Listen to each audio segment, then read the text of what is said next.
everyone. Welcome. Thank you for coming to the One of Us talk. My name is Alex Horn. I'll be functioning as the moderator today. I'd like to introduce our panelists. Directly to my right is Regina Buenoobra. Regina is the community manager at ArenaNet, as well as a co-editor of the Borderhouse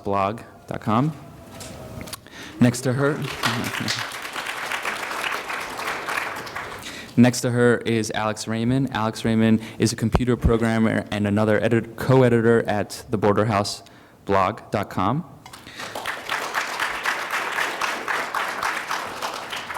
Next to Alex is David Edison. David is the editor and co-owner at GayGamer.net.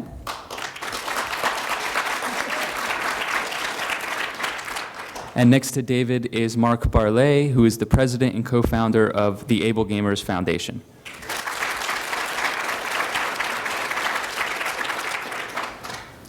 So just to begin, I'm going to ask Regina if you could please talk a little bit about diversity. What does it mean? How are we going to use it in this talk? Okay, so diversity is, I guess it's a concept that underscores that there's no single perspective, background, or point of view to either consuming or, creating media, and that not only that there's multiple perspectives and backgrounds, but there's also multiple understandings of how we consume media, as well as the fact that in our industry, at least the ideal is that we not only want to tolerate diversity and accept diversity, but that we want to welcome diversity. So that's kind of how I approach it. So Alex, why is that important? Why is it important to be talking about diversity and It's important because it's just a fact of the world that we live in. We live in a very diverse world, and gaming it's seen as and it's assumed to be the domain of like the straight white male audience, but that hasn't been true for as long as video games have existed, and it's getting less and less true every day. So we need to address these issues that have come up in the communities and be able to deal with the increasingly diverse video game community.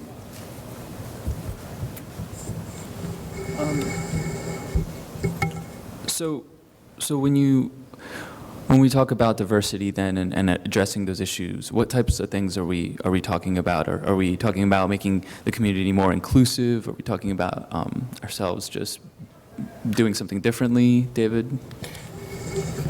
I think it's a whole bunch of things. I mean, it's the community representing the world more accurately, but it's also the world seeing the community more accurately. I mean, the world doesn't view the gaming world as diverse from an outside perspective, and we experience that from an inside perspective. So I think there are layers there.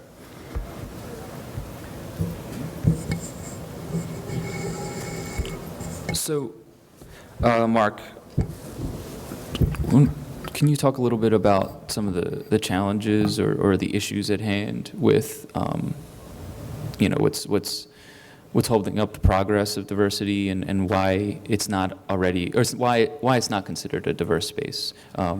What issues do we have going on there? Well, I think there's a lot of negative aspect of gaming that non-gamers just don't understand us. And we work with a lot of people with disabilities, obviously, through the foundation, and we tell a lot of awesome stories about how gamers help people's lives. But we also get told, well, games are evil, and you're all sitting in your basement, and you need to get a job, and things like that. And I mean, it's such an inaccurate picture of what we as a community do. But I don't think we really do ourselves a disservice, or we don't do ourselves a service by not kind of countering that ourselves, and through volunteer work that we do, and through some of the blogs and the websites that we write, and the Twitter feeds that we're active in.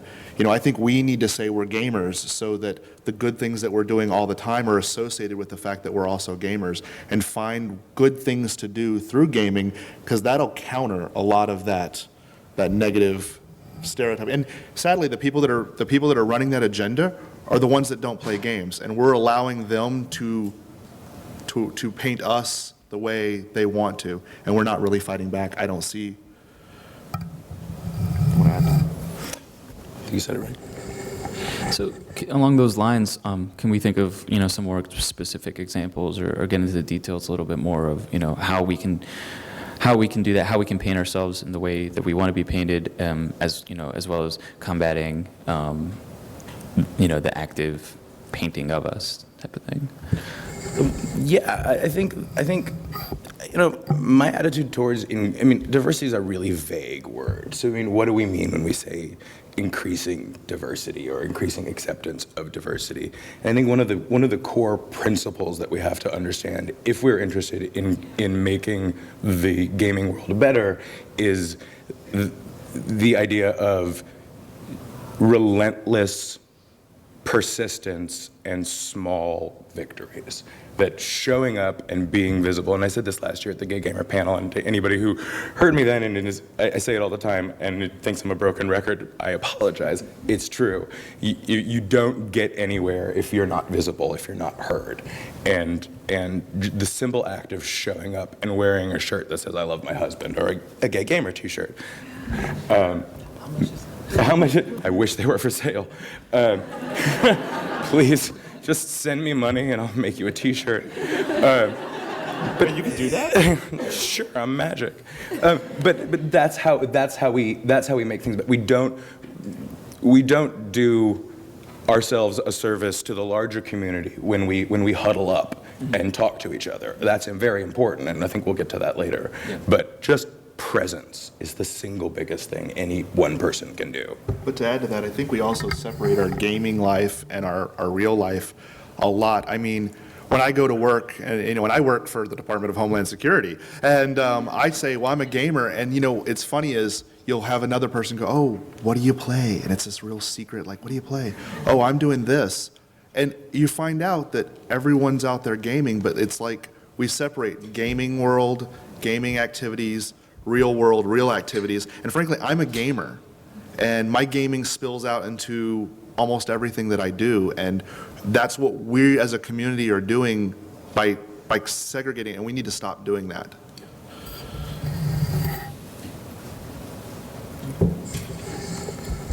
So, Alex and Regina, can you guys talk a little bit about identifying some problems with exclusivity versus inclusivity in games in the game space, and just getting some specific examples about what Mark and David have just laid out there.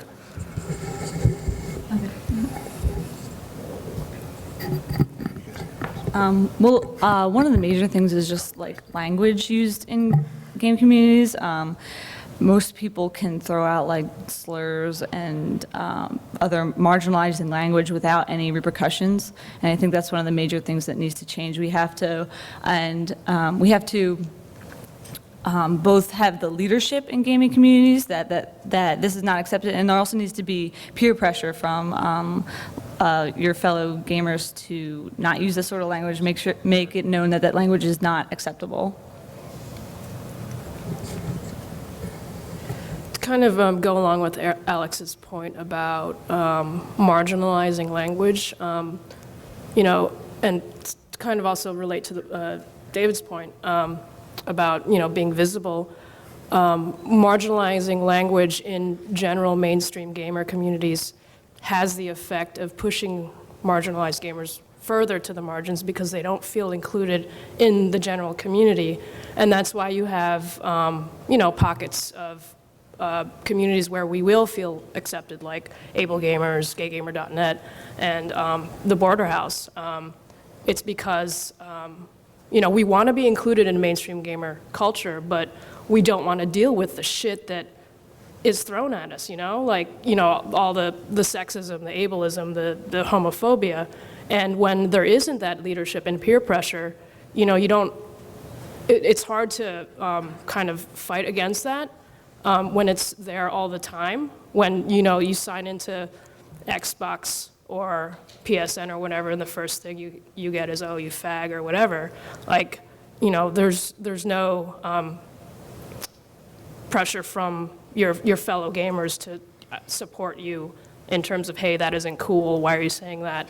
Either it's not very common or it's not there at all. And, you know, we do want to be a part of mainstream gamer culture. We just, you know, certain spaces are just not totally safe. Do you have any examples of where peer pressure has, like, marginalized someone that's out there?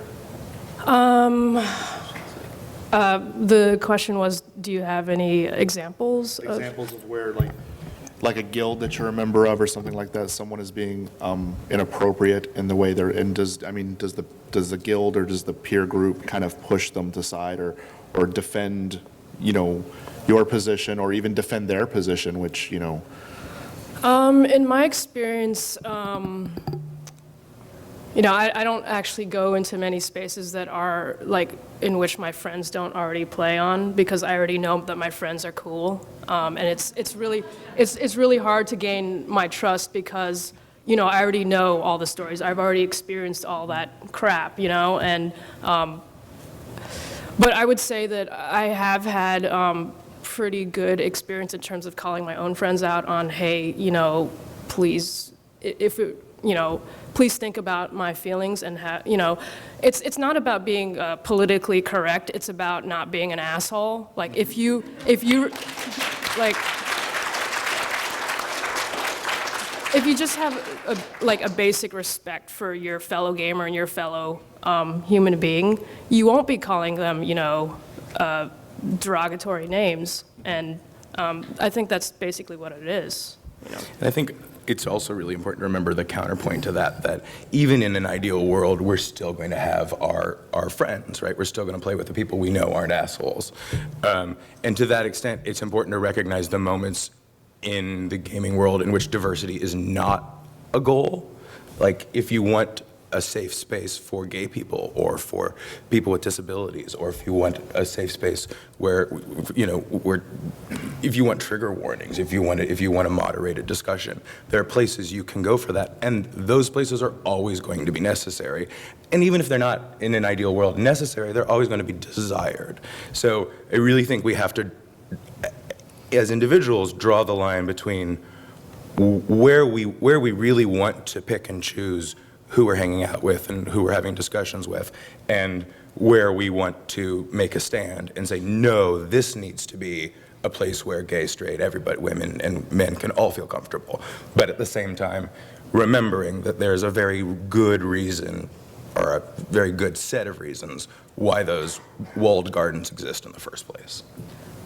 Related to that point, it is important to pick your battles, like especially in spaces that are not explicitly, you know, for marginalized groups or allies. Working in the game industry, you can't always be fighting all the time because, you know, it's difficult if you're like, oh, that's, you know, you could have used this different language, that's kind of sexist. It alienates people if you're always like criticizing their language. So learning to choose, prioritize what's important, like should I be fighting this battle today? Should I be boycotting this or that? Should I be showing up here or there? I mean, it's important to decide what's important, what your goals are, and if that particular battle doesn't fit with an overall plan or strategy, maybe it's best not to fight that, because that's the reality we live in. That comes with age. Yeah. It really does. It also comes with the experience of fighting battles incorrectly. I mean, so a real quick analogy. I walked down the street with my boyfriend, now my fiance, as of 2 nights ago. Victoria, my baby.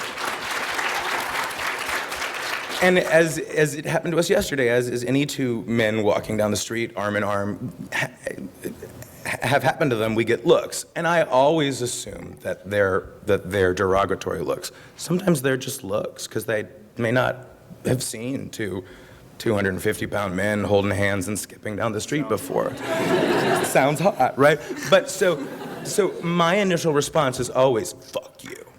And that's the wrong response. The right response is, can I help you? You know, I mean, if you're interested in defending yourself, that's one thing. If you're interested in improving the world, you have to engage the people who don't understand you with tolerance. And it's unfortunate but true that tolerance on the part of the people who are being discriminated against is a really big tool in promoting tolerance for amongst the people who are doing the discrimination. And that when somebody looks at you funny, when somebody says something to you, now obviously if they're an asshole, you may decide, like Regina was saying, not to engage them. But I've found the most wonderful little moments of improvement are when I've just been myself, been matter of fact, not been negative, not been ridiculously positive either, but just been and responded and wanted to persuade somebody with my behavior rather than just attack them with my words for being wrong. They're still wrong. It didn't change that they're wrong. And I think this is where allies can do a lot of help with this, because people who don't, like, for example, men who don't experience sexism, so they can sometimes have an easier time of calling out sexism because it doesn't affect them personally, so they don't get as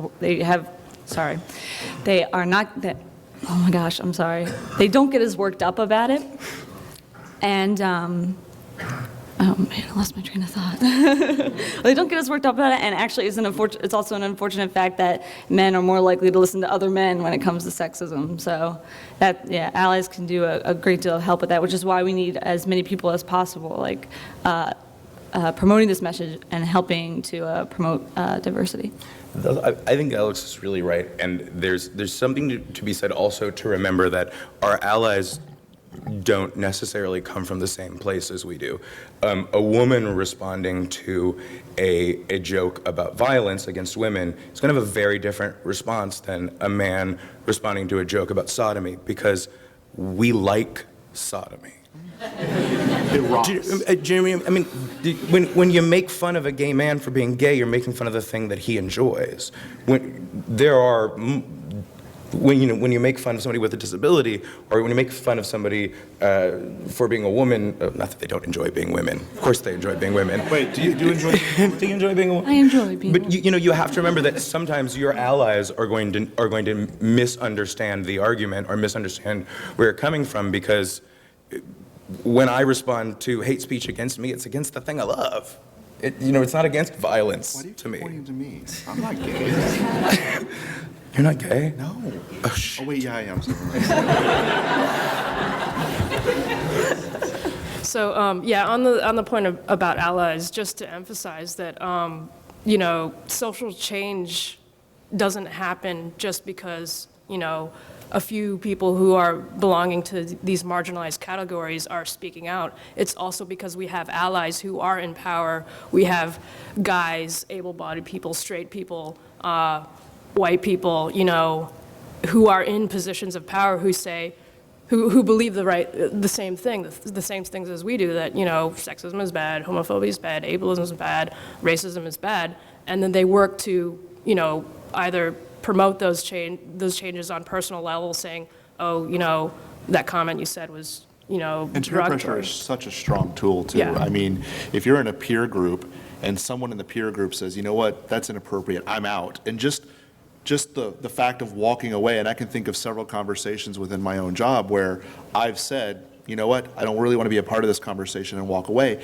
Even if I don't defend or even say what you said was wrong, the fact that I said, I'm out, and walk away, the other people in the group or whatever's think, wait, oh, wow, it just, and peer pressure is so strong. I mean, that's why I did crack for all those years, and that's why I did all that stuff was from peer pressure. No, I didn't do any of that stuff. But I do think it's a really strong thing, and I think that it's even more strong than, I know from a community perspective, having a corporation put a policy in place on the forums and stuff like that. I mean, if someone says something inappropriate on the forums and someone says back, hey, you know what, not cool, and that forum, that post will usually just die and fall to the bottom. So. And by the way, thanks for the IDGA room for only giving us 2 microphones. Way to splurge. So I have to apologize. I forgot the part in the beginning, but can you talk about a little bit about how the Borderhouse blog or GayGamer.net or AbleGamers Foundation how they do these things, how you guys create, a space for both, talking amongst inside the walled garden, but also outside of that walled garden.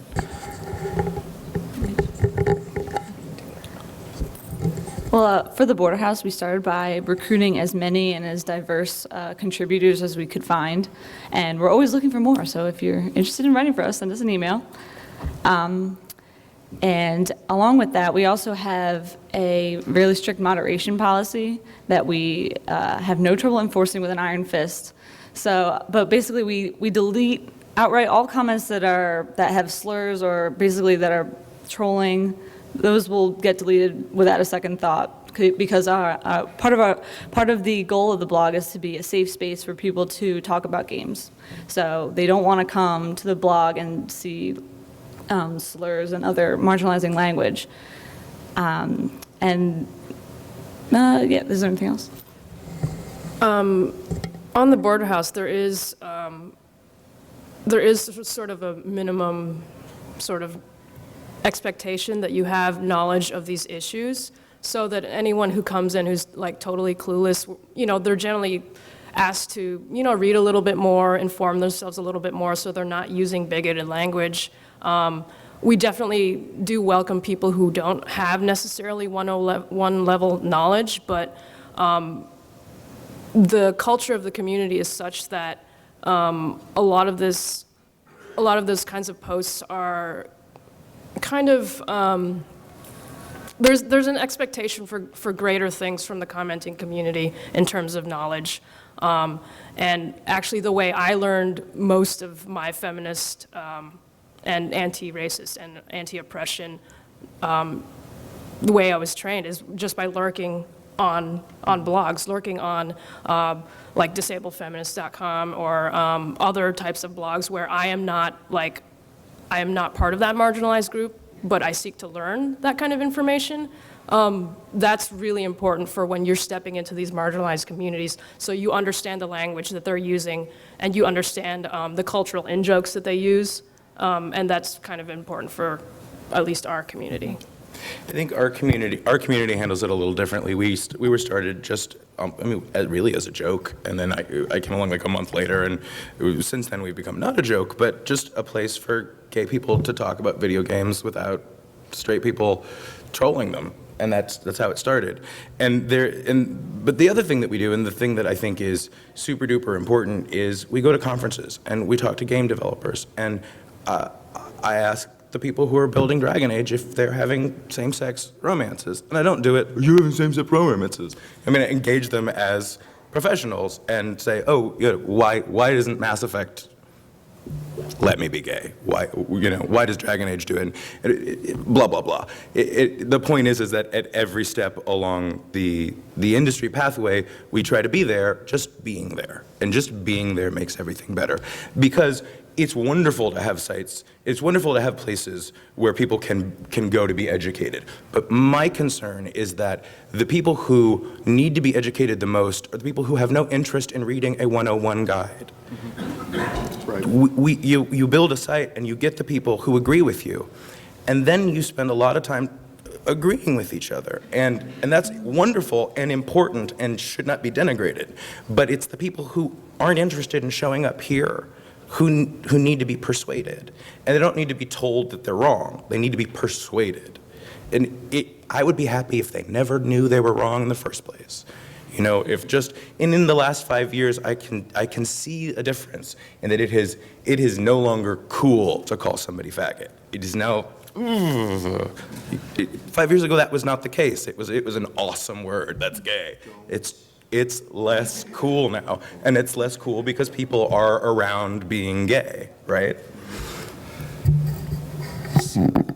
So the AbleGamers.com, we are kind of a walled garden, and we did the walled garden on purpose. People with disabilities don't always feel comfortable identifying in the cyber world as being disabled. I mean, that's what's really great about the anonymity that the net allows us to do. So we have a walled garden, but we also have an open comment system, and the editor-in-chief of AbleGamers.com is in the back row right now, and he and I have had a lot of conversations because we've had people who've come to some of our comments and to some of our stories and just make horrendous comments. Examples, why are you crippled people trying to mess up this game? I wish you would all just die and save the gaming world some money, which is stunning given that 20% of the population in this country is disabled. And by the time this entire group turns 50, almost a third of you will be disabled. And by the time you turn 60, half of you will be disabled. So, and here's the really interesting thing. We don't necessarily take those down because some of them have been so heinous and so disgusting, and our community, our walled garden of community, has come back so strong with either just totally ignoring it, voting it down. And I really believe, and Steve and I have talked about, sometimes it's better to be seen to fool than to open your mouth and remove all doubt. And they've opened their mouth, and we just let them be foolish. And we let the really heinous comments show, because at the end of the day, who looks stupid? And my community is so great, because my community is like, well, that was a really stupid comment. Or what one of them said was, hey, good luck at that traffic accident you're about to have. Because, one of the things we'll say is and I really mean this, because I was disabled going to work one day. I was in the military, and then I woke up 2 days later having surgery and had no idea what happened. So disability is a really easy club to join, and you are really just one bad day away. To your point, there's something positive to be said about leaving up comments as an example to set your community's moderation standards, or to allow community members to peer moderate that comment. We have a peer moderation system, so what will often happen is the comment will get voted down and it will collapse, just like on an Engadget or something like that, and you have to actually click to show it. And then after about 10 vote downs, we just unpublish the comment. But some of our community has said, they've defended so much or made the person look so stupid that we almost want to keep the comment up just for context purposes. And frankly, some of the stuff that's said is just so outrageous. I mean, I hope you get crushed in a blender and stuff like that. Because apparently, AIDS and die. Yeah, get AIDS and die. Because apparently disabled people want to screw up all of your games. Because we only want one button and 2 colors. Which is not true. I mean, we want 4 colors and 3 buttons. I come from the same school of thought as Mark, but at the same time, the safe spaces are crucial. I mean, it's interesting at Gay Gamer because we kind of run amok and our forums can be really nasty, and I like that because they can be filthy and gross, but that's the place for gay gamers to act out and be themselves. But I wouldn't be happy if that existed if there weren't also a space where they could go and be safe and be educated. And not that they're not safe and educated at Gay Gamer, but clearly the Borderhouse has a different set of standards, and that set of standards is crucial. I mean, I don't want to denigrate that at all by saying that I love the filth. Yeah. But I do love the filth, and it's important. It shows the world. I wanted to ask, though, one of the things that I know is, Steve and I own our gardens, so we can control it. And I know you guys, we all own our own gardens here. We did a story, and I think it was Batman Asylum, which was a really highly rated game, but we did an accessibility rating on it, and I think we gave it a 2.2. I mean, the game was terrible. Unless you're pretty much completely able-bodied and 13 to 17 years old, you can't play this game. It's got so many combination moves. And another group picked up our story, and some of the comments were just horrible. Yeah. And I don't control the walled garden on Engadget or something like that. How do you guys and then this is also something that you guys think about. How are you guys defending the diversity when you don't control the garden? I mean, if something from the Borderhouse gets picked up and now you don't control the comment system and you start seeing people saying, damn this, damn that, screwing everything up. How do you guys address that? The Kotaku effect. Yeah, we call it being Kotaku'd. So true. We've been Kotaku'd once. Totally. Yeah. So you really can't control other people's spaces. So we kind of rely on, if we put up a link, like I was saying, our piece was linked on Kotaku, then we tell people, don't read the comments, don't go in there if you don't want to deal with that. And But also, there is like, even on Kotaku, there's like a contingent of like feminist gamers and anti-oppression gamers who will like fight people in the comments there. So props to those people. There is something to be said, though, for remembering that gamers as a community across the board are marginalized in society. And, you know, I know we might get to this later, but, you know, is the toxicity online all because of anonymity? And I think a lot of it is, but a lot of it is also because we are all, many of us, people who are releasing steam online. And that comes out in a lot of ways. And raise your hand if you think that gamers are not a little, that as a generalization, gamers are not a little socially awkward. Do you not? Does anybody disagree with that? Okay, 3 of you, 4 of you. So There's a guy back there wearing something on his head. He's socially awkward. Hi guy who's socially awkward. So we have to remember that it's not just marginalized people and privileged people who are fine. We're all gamers and we're all kind of snarky and this creative and we're not sitting in our mother's basements, but there is the voice that is heard online from gamers is a voice that is not heard as loudly in the rest of the world, to put it mildly. So I think people act out because it's their chance, and that is a smaller component than anonymity, but it's an important component when addressing changing that behavior. So it seems like we're in agreement that both sides are needed, both the walled garden and the interactive kind of maybe bloodier battlegrounds, but they're both needed. You were just pointing out a little bit, can we talk a little bit about the importance of language and communication in the online communities? Because, as you were saying, it's a snarkier, maybe gamers are snarkier, maybe, there's something unique about the gamer community, but, is it also the medium? Is it not just the fact that it's the community, but also the fact that it's occurring online? Totally. That was easy to do. Yeah.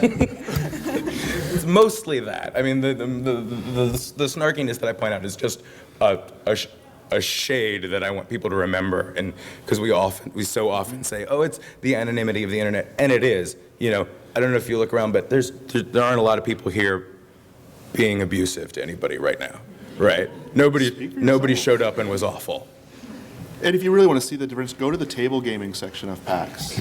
Go over to table gaming and see how they interact with each other versus how the more video game heavy people, and it's like a totally different, because but you can't be, if we're going to sit around and you can't be anonymous. you're right there, and if you say something I don't like, I'm either going to, lodge a dice in your eye and welcome you to the community, or, always trying to get our numbers up with a baseball bat, or I'm going to take my toys and literally go home. While I don't think, you have that firewall of anonymity that allows you to be kind of an asshole. And by the way, all of my friends online are assholes, okay? Yours aren't, mine are. No, mine are assholes. I like assholes. I believe I covered that in the sodomy talk. Now people are leaving. Great. Bye, guy who doesn't like assholes. What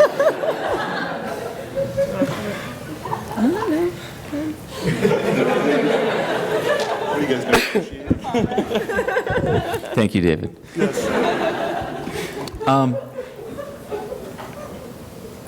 So, Alex and Regina, can you talk a little bit about, more along those lines?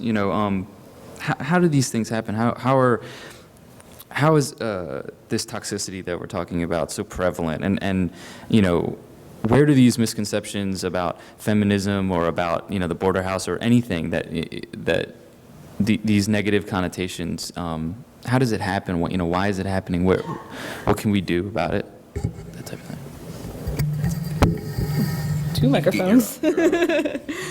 Well, about how does things like this happen? I think leadership in online communities is I've written about this a lot, but it's one of the most important things, I think, is even if you don't, like some of the bigger blogs, they say they can't afford moderation, so they can't get rid of, all the trolls. They have like the upvote, downvote system. It's supposed to hide the trolls, but it doesn't really work because most of the people there are not, they're not going to downvote sexist comments. They'll like actually upvote them and things like that. But so I think leadership is so important, and what I mean by that is if like the tone of your blog is like really like not just like gamer snarky, but like extra snarky and like making fat jokes and like sexist jokes in your posts, then it's going to attract the type of commenters who like that, and they'll comment and they'll like play off of it even more.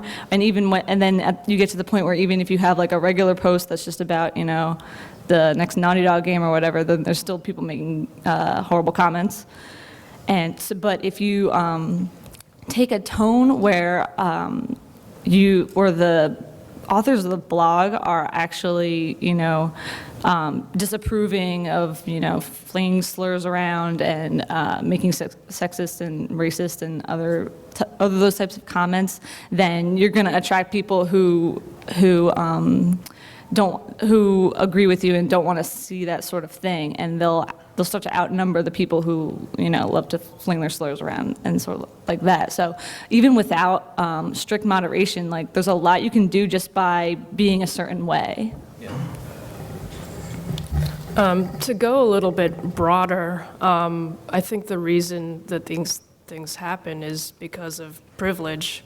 A certain group of powerful people are born with privileges that are unearned. I mean, you can't choose your to be born male or white or whatever, but in society, certain people are gifted with these privileges so that they go through life without ever having the sort of pressure that comes with being a woman, that comes with being gay, that comes with being disabled. They don't have the lived daily experience of that. So, they're out there kind of clueless, and then they're clashing with these people who have all these different kinds of experiences. And when you have that clash combined with online, the sparks fly, and there's sort of this feeling from the privileged party that my space is being threatened because I have to now watch my language. I now have to think about these other people. Oh my God, I have to respect them. Oh no, so yeah. I mean, that's just broadly.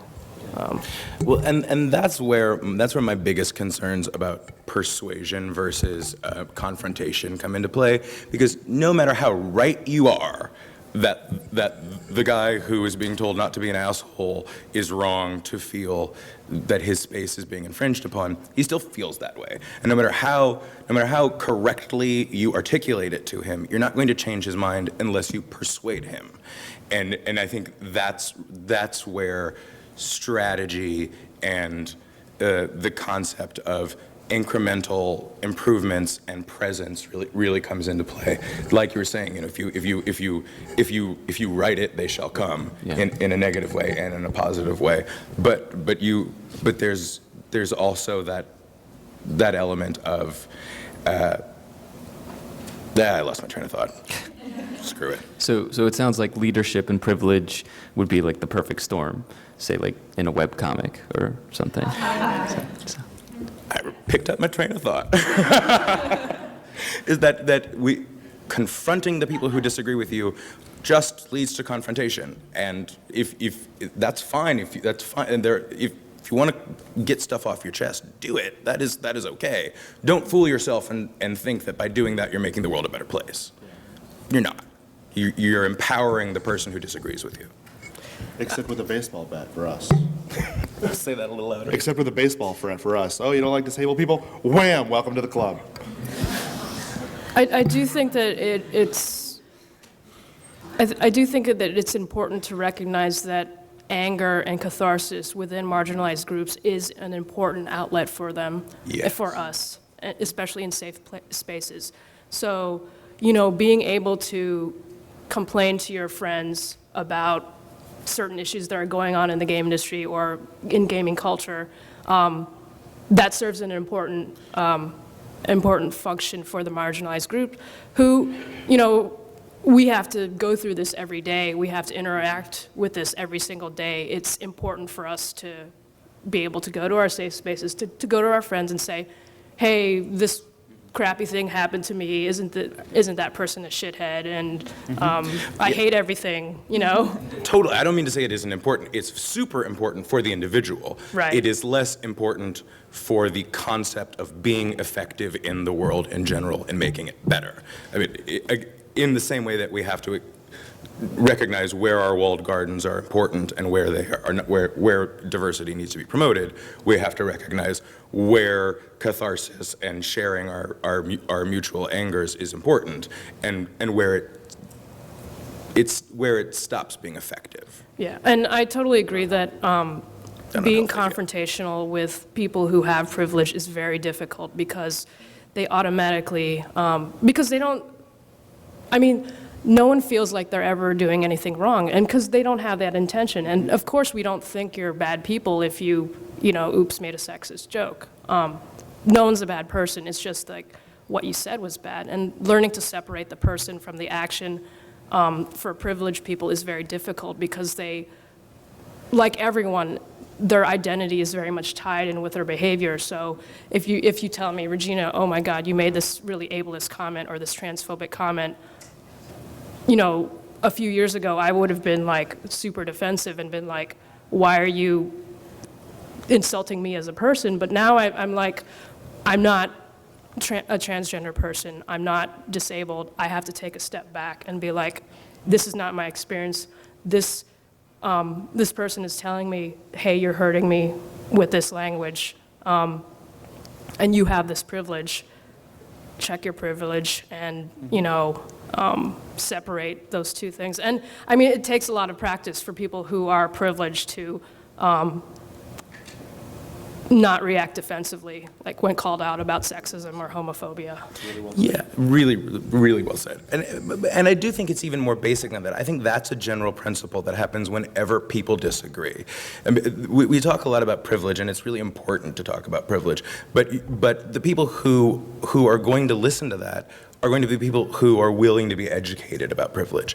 And those people, again, are sort of the worried well. Those are the people that I'm not concerned about. I'm concerned about the people who aren't ever going to engage in a dialogue about privilege. They still need to be persuaded too.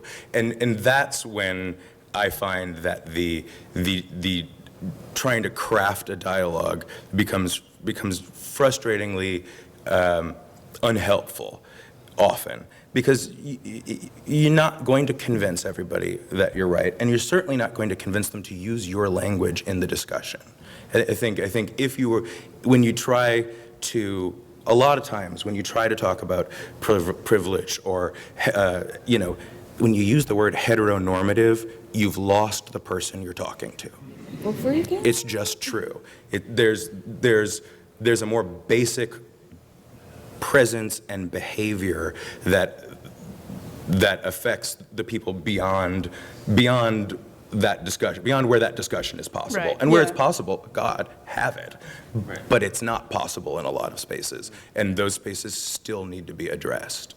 Yeah, I totally agree about the point about language. I think we as people who belong to marginalized groups have a set of tools of language to describe our situation that people with privilege do not have, and trying to use that language in the same conversation with them, they're not going to understand.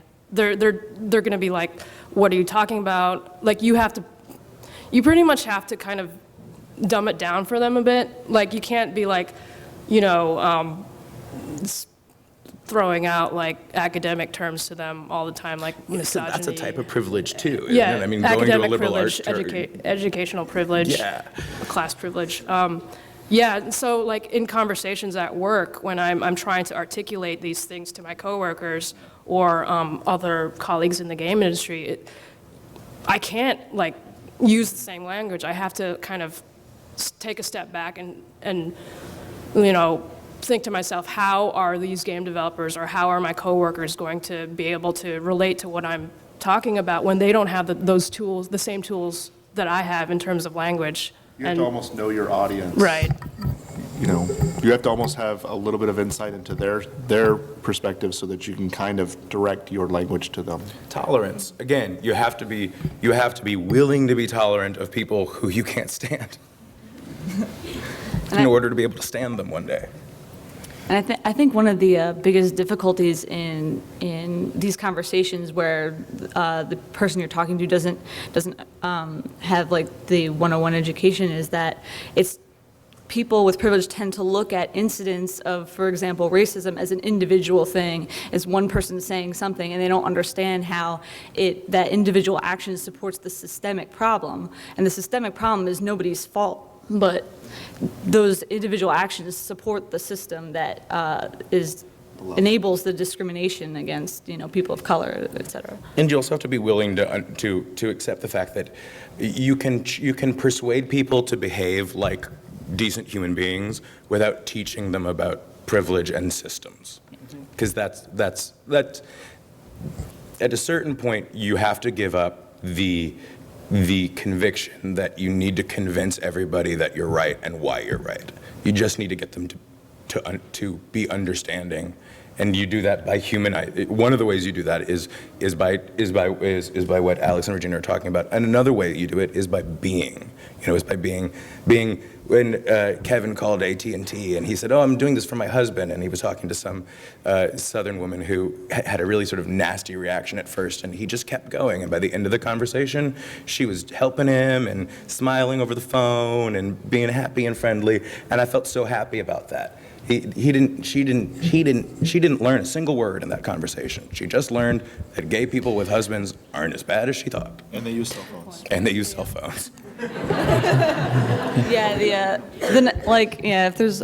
if there's abusive language happening, then the number one priority is to get that behavior to stop. It doesn't matter if you're teaching anyone, just get them to stop being abusive. Yeah, so we're almost out of time, so let's move to Q&A. My first question would be, I thought you said you guys were engaged, not married. So you lied to the AT&T person? Yeah, well, so one of the things is Great example. This is a tangent, but I've been calling Kevin my boyfriend, partner, and husband because Right. Yeah, no, I know. the world is confusing. Yeah, you yeah. know? And then he proposed to me, and so now he's really my fiance. But before that, we just decided we were Yeah. going to call each other husbands because that's how we felt in our hearts. It is. Okay.